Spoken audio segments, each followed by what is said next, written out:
Anas bin Malik റളിയല്ലാഹു തആല അൻഹു മുത്തുനബിയുടെ ഖാദിമാണ്. അവർ പറയുന്ന ഹദീസ് കാണാം. കാന റസൂലുള്ളാഹി സ്വല്ലല്ലാഹു അലൈഹി വസല്ലം യുഫ്തിറു അല റുതബാത്തിൻ ഖബല അൻ യുസല്ലിയ. മുത്തുനബി സ്വല്ലല്ലാഹു അലൈഹി വസല്ലം നോമ്പ് തുറക്കുന്ന ആ പതിവ് അവർ പറഞ്ഞു തരികയാണ്.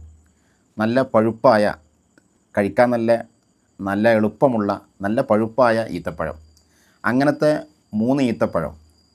അതുകൊണ്ടാണ് മുത്തുനബി സ്വല്ലല്ലാഹു അലൈഹി വസല്ലമ തങ്ങൾ നോമ്പ് തുറക്കുന്നത്. ഖബല അൻ യുസല്ലിയ, നോമ്പ് തുറന്നിട്ടാണ് മുത്തുനബി നിസ്കരിക്കാൻ പോകുന്നത്.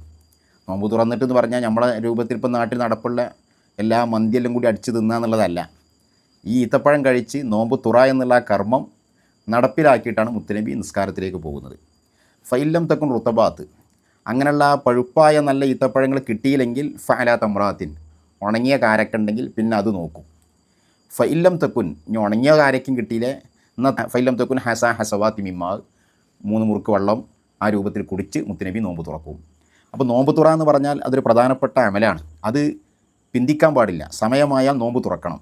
ഫത്ഹുൽ മുഈനിൽ കാണാം, സുന്ന താജീലു ഫിത്തിരിൻ, നോമ്പ് തുറ പെട്ടെന്നാക്കണം, അത് സുന്നത്താണ്. ഇതാ തയക്കനൽ ഉറൂബ, മഗ്രിബായി, സൂര്യൻ അസ്തമിച്ചു, പകൽ അന്ത്യമായി എന്ന് ബോധ്യമായാൽ നോമ്പ് തുറ പെട്ടെന്നാക്കണം. പിന്നെ അത് വൈകിച്ച് പോകാൻ പാടില്ല. എനിക്ക് ഇനിയും ഒരുപാട് സമയമൊക്കെ നിൽക്കാൻ കഴിയും, ഭക്ഷണമില്ലാതെ ഒന്നും കഴിക്കാതെ ഞാൻ ആരോഗ്യവാനാണെന്ന് അറിയിച്ച് ഇശവരേക്കൊന്നും പോകാൻ പാടില്ല. അതൊന്നും നോമ്പായി കൂട്ടൂല, അത് ശരിയല്ല. സമയത്ത് ഉറൂബായി എന്ന് ഉറപ്പാകണം. ഇതാ തയക്കരൽ ഉറൂബ്, മഗ്രിബായി എന്ന് ഉറപ്പായാൽ നോമ്പ് തുറത്ത് പെട്ടെന്നാക്കണം. ഉറപ്പാക്കുക എന്ന് പറയുമ്പോൾ പ്രത്യേകം ശ്രദ്ധിക്കണം. മല്ലാക്ക് ബാങ്ക് കൊടുത്തെന്ന് പറഞ്ഞിട്ട് കാര്യമില്ല, അല്ലെങ്കിൽ ബാങ്ക് കേട്ടു എന്ന് പറഞ്ഞതുകൊണ്ട് മാത്രമായില്ല. നമ്മുടെ നാട്ടിൽ പല ബാങ്കുള്ളതാണ്. പുത്തൻവാദികളൊക്കെ റമദാനാകുമ്പോൾ 2-3-4 മിനിറ്റ് നേരത്തെ ബാങ്ക് കൊടുക്കും.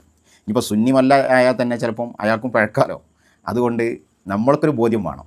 അങ്ങനെ ആയിക്കഴിഞ്ഞാൽ പിന്നെ പിന്തിക്കാൻ പാടില്ല. അവിടെ ഉളരി നോമ്പ് തുറ നടത്തലാണ് സുന്നത്ത്. അങ്ങനെ തന്നെ അത് നടത്തുമ്പോൾ അതിൻ്റെ പിന്നെ ആ സമയത്ത് കഴിക്കുന്നത് ഈത്തപ്പഴമാകുക എന്നുള്ളത് ഏറ്റവും ഉത്തമമാണ്. പകൽ ആ രൂപത്തിൽ ഒന്നും കഴിക്കാതെ നിന്ന ഒരു ശരീരത്തിലേക്ക് പിന്നൊരു കൊടുക്കുന്ന ഭക്ഷണം അത് എന്താകണം, എന്താണ് അതിൻ്റെ ഉത്തമം എന്ന് ഇവിടെ പഠിപ്പിച്ച് തരേണ്ടത് മുത്തുനബിയാണ്. അപ്പോൾ ആ മുത്തുനബി നമുക്കതിൽ അമലാക്കി തന്നത് ഈത്തപ്പഴമാണ്. ഈത്തപ്പഴത്തിൽ തന്നെ പഴുത്ത നല്ല ഈത്തപ്പഴം അത് ലഭിക്കണില്ലേ, പിന്നെ ഉണങ്ങിയ ഈത്തപ്പഴം, അതാ കാരക്ക നമ്മൾ സാധാരണ പറയണേ, ഇല്ലെങ്കിൽ വെള്ളം. പഴയ കാലത്തൊക്കെ നമ്മുടെ നാട്ടിൽ ഈ ഉണങ്ങിയ കാരക്ക മാത്രമാണ് ഉണ്ടാവുക. അപ്പം ചില ആളുകൾക്ക് തോന്നും ഉണക്ക കാരക്കയാണോ ഏറ്റവും ഉത്തമം. അല്ല, ആദ്യകാലങ്ങളിൽ നമ്മുടെ നാട്ടിൽ നല്ല ഈത്തപ്പഴം എത്താത്തത് കൊണ്ടാണ്. വിദേശ രാജ്യങ്ങളുമായി സാധനങ്ങളുടെ സർവീസുകളൊന്നും അത്ര വികസിച്ചിട്ടില്ലല്ലോ. അപ്പോൾ അന്ന് പഴയ ഏതോ കാലത്ത് ഈത്തപ്പഴം എത്തിയാൽ തന്നെ ഇവിടുത്തെ മുത്തുന്നത് ഉണങ്ങും. അതുകൊണ്ട് അന്ന് അതേ കിട്ടൂ. അതുകൊണ്ടാണ് പഴയ കാലത്ത് ഉണക്കക്കാരക്ക നോമ്പ് തുറയിലൊക്കെ വ്യാപകമായി കണ്ടിരുന്നത്. അത് തന്നെ അവർ ഒരു കാരക്ക 3 കഷ്ണാക്കി പിച്ചാങ്കത്തി കൊണ്ടൊക്കെ പിന്നെ കഷ്ണിച്ച് 3 ആക്കും. കാരണം 3 കൊടുക്കാൻ വരെ അന്ന് കിട്ടാത്ത രൂപമാണ്. 3 പൂർണ്ണമായ ഈത്തപ്പഴം, അതാണ് സുന്നത്ത്. അപ്പോൾ ഉണക്കക്കാരക്കല്ല 1-ാം സ്ഥാനം. നല്ല പഴുപ്പായ, തിന്നാൻ നല്ല സൗകര്യമുള്ള ആ ഈത്തപ്പഴം, അതാണ് റത്തബ്. അതില്ലെങ്കിൽ തമ്ര്, ഉണക്കക്കാരക്ക. ഇങ്ങനെയാണ് അതിൻ്റെ ചിട്ട. മുത്തുനബി സ്വല്ലല്ലാഹു അലൈഹി വസല്ലമ അവിടുത്തെ പതിവ് അങ്ങനെ ആയിരുന്നു എന്നാണ് മഹാനരായ അനസ് റളിയല്ലാഹു തആല അൻഹു പറയുന്നത്. ഈത്തപ്പഴങ്ങളെ കൂട്ടത്തിൽ വലിയ സ്ഥാനമാണ് അജ്വ ഈത്തപ്പഴത്തിന്. ഹബീബായ സ്വല്ലല്ലാഹു അലൈഹി വസല്ലമ തങ്ങൾ അതിനെക്കുറിച്ച് വളരെ മഹത്വങ്ങൾ പറഞ്ഞിട്ടുണ്ട്. വല അജ്വത്തു മിനൽ ജന്ന വഹിയ ഷിഫാഉ മിനസ് സഖം. അജ്വ എന്ന് പറഞ്ഞാൽ അത് സ്വർഗത്തിലുള്ള പഴമാണ്, പല രോഗങ്ങൾക്കും അത് ശിഫയുണ്ട് അജ്വ ഈത്തപ്പഴത്തിലെന്ന് മുത്തുനബി സ്വല്ലല്ലാഹു അലൈഹി വസല്ലം പറഞ്ഞിട്ടുണ്ട്. അപ്പോൾ അതൊക്കെ കിട്ടാൻ സൗകര്യപ്പെടുകയാണെങ്കിൽ ഇന്നത്തെ കാലം നമുക്കതൊക്കെ സുലഭമായി നേടാൻ പറ്റും. എല്ലാ ഭാഗങ്ങളിലും അജുഫാനും അങ്ങനത്തെ കടകൾ വന്നുപോയി. നമുക്ക് നല്ല ഈത്തപ്പഴം ഫ്രഷായ ഇന്ന് അല്ലെങ്കിൽ ഇന്നലൊക്കെ തോട്ടത്തിൽ നിന്ന് പറിച്ചത് ഇന്ന് തന്നെ നാട്ടിലെത്തുന്ന രൂപത്തിലുള്ള അവസ്ഥയാണ്. അപ്പോൾ നോമ്പ് തുറ സമയത്ത് അതിൻ്റെയൊക്കെ ഒരു കമാലിയത്തിൽ അത് ചെയ്യാൻ നമ്മൾ ശ്രമിക്കണം. അജ്വ ഞാൻ നേരത്തെ പറഞ്ഞതുപോലെ നല്ല മൂല്യമായി പലതുകൊണ്ടും റസൂലുള്ള മഹത്വം കൽപ്പിച്ച ഈത്തപ്പഴമാണ് അജ്വ. ഒരിക്കൽ അള്ളാഹു റസൂൽ സ്വല്ലല്ലാഹു അലൈഹി വസല്ലം ഒരു അറാബിയിൽ നിന്ന് ഒരു ഒട്ടകത്തെ വാങ്ങി. ഈ ഒട്ടകത്തിനുള്ള കൂലി അള്ളാഹു റസൂൽ കണക്കാക്കുന്നത് ബി വസ്കി അജ്വ എന്നാണ്. പറഞ്ഞാൽ ഒരു വസ്ക് അജ്വ എന്ന് പറഞ്ഞാൽ ഒരു 125 കിലോ അടുത്തുള്ള തൂക്കം വരും. അപ്പോൾ ഒരു 125 കിലോ അജ്വ, ആ പിന്നെ തൂക്കം അജ്വ ഈത്തപ്പഴത്തിന് പകരം ഒരു ഒട്ടകത്തിനെ റസൂലുള്ള കച്ചവടമാക്കി. അപ്പോൾ അള്ളാഹു റസൂൽ കച്ചവടമാക്കി ഇതിനായിട്ട് വന്നു. ഫതൊലബ റസൂലുള്ളാഹി സ്വല്ലല്ലാഹു അലൈഹി വസല്ലം ഇന്ദ അഹ്ലിഹി തമ്രൻ. റസൂലുള്ള ഭാര്യമാരെ വീട്ടിലൊക്കെ പറഞ്ഞു വെച്ചാൽ അവിടെയൊക്കെ അജ്വ ഉണ്ടോ. ആ കാലം പല അജ്വയൊക്കെ എത്തുന്ന സമയമായിരുന്നു. പക്ഷേ അന്ന് ബീവിമാരുടെ അടുക്കലൊന്നും ഒരു അജ്വി ഉണ്ടായില്ല. ഈ വാങ്ങിയ ഒട്ടകത്തിന് കൂലി കൊടുക്കാണ്ടായില്ല. ഫദക്കറ ദാലിക്കലിൽ ആറാബി. അപ്പോൾ ആറാബിനോട് റസൂല പറഞ്ഞു, ഞാൻ ഒട്ടകം വാങ്ങി, പക്ഷേ അജുവ ഇപ്പം ഇവിടെ എത്തിയില്ലല്ലോ, നമ്മൾ എന്താ പിന്നെന്തെങ്കിലും ചെയ്യാലേ എന്നൊക്കെ പറഞ്ഞു. അപ്പോൾ ഈ മനുഷ്യൻ അള്ളാഹു റസൂലിനോട് ദേഷ്യപ്പെട്ട് വാ ഖദറ എന്ന് പറഞ്ഞാൽ ചതിക്കാണട ആളെ. ഒരു കച്ചവടം കാര്യമൊക്കെ പറഞ്ഞാൽ ഇയാൾ ദേഷ്യപ്പെടുകയാണ്. ഇയാൾ മുസ്ലിമായിരുന്നില്ല. ഫക്കാൽ അസ്ഹാബ് റസൂലില്ലാഹി സ്വല്ലല്ലാഹു അലൈഹി വസല്ലം. അപ്പോൾ സ്വഹാബാക്കൾ ദേഷ്യപ്പെട്ടു. എന്ത് വർത്താനം അജു പറഞ്ഞെന്നൊക്കെ ചോദിച്ച് അള്ളാഹു റസൂൽ പറഞ്ഞു, അയാളോട് ദേഷ്യപ്പെടേണ്ട, അയാളെ മുതൽ ഞാൻ വാങ്ങിയതല്ലേ, ഞാൻ കൂലി എങ്ങനെയും കൊടുക്കണം, ഞാനിവിടെ അജു ഉണ്ട് എന്ന് കണക്കൂട്ടി പറഞ്ഞതാണ്, പക്ഷേ ഇവിടെ ഉണ്ടായിട്ടില്ല. എന്നിട്ട് മനുഷ്യനെയും ഒട്ടകത്തിൻ്റെ മുതലാളിയായ ആറാബിയെയും വേറൊരു സഹാബിയെയും ബീവി ഹൗലത്ത് എന്നവരെ വീട്ടിലേക്ക് റസൂല പറഞ്ഞയച്ച്. ഹൗല ബീവി കുറച്ചൊക്കെ ഈത്തപ്പഴക്കുള്ള ഒരു ഉമ്മയാണ്. അവിടെ ചെന്നിട്ട് റസൂല പറഞ്ഞു, കൂലൂലഹ, ഹൗലയോട് പറയാം, ഞാൻ ഈ ഒട്ടകം ഒരു അജുവ തൂക്കത്തിന് പറഞ്ഞതാണ്, ഒരു വസ്ക് അജുവ കൊടുക്കേണ്ടതുണ്ട്, അത് നീ കൊടുത്തേക്കണം എനിക്ക് കടായിട്ട് എന്ന് പറഞ്ഞ് അത് തീരുമാനമാക്കുകയാണ്. അത് തീരുമാനമാക്കി അയാളോടെ പോയി ഹൗല ബീവി അജുവൊക്കെ കൊടുത്ത് കച്ചവടമൊക്കെ റാഹത്തായി. അള്ളാഹു റസൂൽ അയാൾ തിരിച്ചു വന്നപ്പോൾ ചോദിച്ചാൽ എനിക്ക് റാഹത്തായോ? ആ റാഹത്തായി, പൊരുത്തല്ലേ, ഒട്ടകം കാര്യങ്ങളൊക്കെ റെഡിയല്ലേ? ഓക്കെ, ഞങ്ങളത് പറഞ്ഞാൽ ഞാനത് പൂർത്തിയാക്കും, അല്ലാതെ ഞങ്ങളത് പിന്തിച്ചൊന്നും വെക്കൂല എന്നൊക്കെ പറഞ്ഞ് അള്ളാഹു റസൂൽ അവിടെ ആ കാര്യം ശാന്തമാക്കണം. അപ്പോൾ അവിടെ ആ ഒട്ടകത്തെ വാങ്ങാനൊക്കെ കൂലിയായിട്ട് അന്ന് കണക്കാക്കപ്പെടുന്ന അജുവ ഈത്തപ്പഴമാണ്. വലിയ മൂല്യം അതിനുണ്ട് എന്നർത്ഥം. അപ്പം അജുവിനെ പറ്റി പറഞ്ഞപ്പം ഒരു ചരിത്രം പറഞ്ഞതാണ്. നോമ്പ് തുറക്കണ സമയം പ്രത്യേകം ദുആക്ക് ഉത്തരമുണ്ട്. അബ്ദുല്ലാഹിബിൻ ഉമർ എന്നവരൊക്കെ ദ്വാരക്കുന്നത് കാണാം, അള്ളാഹു പടച്ചോനെ എനിക്ക് പൊരുത്തപ്പെട്ട് എനിക്ക് മാപ്പ് തരണേ, എൻ്റെ ദോഷം മാപ്പാക്കണേ എന്ന് പല സ്വഹാബാക്കളും നോമ്പ് തുറക്കണ സമയത്ത് പ്രത്യേകം ദുആ ചെയ്യും. കാരണം മുത്തുനബി പറഞ്ഞു ആ സമയത്ത് ദുആക്ക് പ്രത്യേകം ഉത്തരമുണ്ട്. ആ സമയത്ത് ചൊല്ലുന്ന പ്രധാനപ്പെട്ട ദിക്റാണ് അല്ലാഹുമ്മ ലക സുംതു വഅലാ റിസ്ഖിക അഫ്തർതു.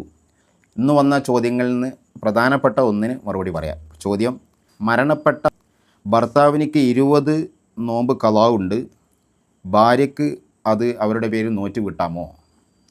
ഇതാണ് ചോദ്യം. മരണപ്പെട്ട ആളുടെ ബന്ധുക്കൾ അവരുടെ പേരിലെ നോമ്പ് ഖളാ ആയ നോമ്പുകളെ നോറ്റ് വീട്ടിയാൽ അത് അംഗീകരിക്കപ്പെടും, സ്വീകരിക്കപ്പെടും എന്നതാണ് അതിൻ്റെ മറുപടി. അതിന് തെളിവായി പല ചരിത്രങ്ങളും പറയുന്നുണ്ട്. ഒരിക്കൽ അള്ളാഹു റസൂലിൻ്റെ സന്നിധിയിൽ ഒരു സഹാബി വന്നു. അവർ വന്നിട്ട് പറഞ്ഞു, നബിയെ, എൻ്റെ ഉമ്മ മരണപ്പെട്ടു, ഇന്ന ഉമ്മി മാത്തത്ത് വാലിഹ സോമു ഷഹിരിൻ, ഉമ്മാൻ്റെ മേലൊരു മാസത്തെ നോമ്പ് ഖളാ ഉണ്ട്, ഉമ്മ അത് നോൽക്കാതെയാണ് പോയിട്ടുള്ളത്. അഫ അഖ്ലീഹി അൻഹ, ഞാനത് നോറ്റ് വീട്ടിയാലോ ഉമ്മാനെക്കുറിച്ച്? അപ്പോൾ അള്ളാഹു റസൂൽ തിരിച്ച് ചോദിക്കുകയാണ്, ലൗകാന അല ഉമ്മിക്ക ദൈനുൻ അകുന്ത ഖാലിഹി അൻഹ, എൻ്റെ അമ്മ ആർക്കോ 500,000 കടം കൊടുക്കാൻ ഉണ്ടെങ്കിൽ ആ കടബാധ്യത വീട്ടുമോ? അപ്പോൾ കാലം ഞാൻ വീട്ടും. എന്നാൽ ഫദൈനുല്ലാഹി അഹഖു അൻ യുഖ്ളാ, ഇത് അള്ളാഹുവുമായി ബന്ധപ്പെട്ടൊരു ഇടപാടാണിത്. കുത്തിബ അലൈക്കും സിയാമു എന്നല്ല അള്ളാഹ് പറഞ്ഞു. അതുകൊണ്ട് തന്നെ ആ നോമ്പിനെ നീ നോറ്റ് വീട്ടണം. മറ്റൊരു സംഭവത്തിൽ കാണാം, ഒരു പെണ്ണ് അന്നമ്രാഅത്തൻ ഒരു ചരിത്രം, അന്നമ്രാഅത്തൻ റക്കിബത്തിൽ ബഹറ, ഒരു പെണ്ണ് ബഹർ യാത്ര നടത്താണ്, കടൽ കൂടെ യാത്രയാണ്. അപ്പോൾ കടൽ യാത്ര ആകുമ്പോൾ ഒരു ബേജാറൊക്കെ ഉണ്ടാവുമല്ലോ, പഴയ കാലമല്ലേ. നദറത്ത്, ആ പെണ്ണ് നേർച്ചയാക്കി, ഞാൻ ഈ യാത്രയിൽ അപകടമൊന്നും കൂടാതൊക്കെ രക്ഷപ്പെട്ടാൽ അൻ തസൂമ ഷഹ്റ, ഒരു മാസം നോമ്പ് നോറ്റ് വീട്ടും. നേർച്ചക്കടാണ്.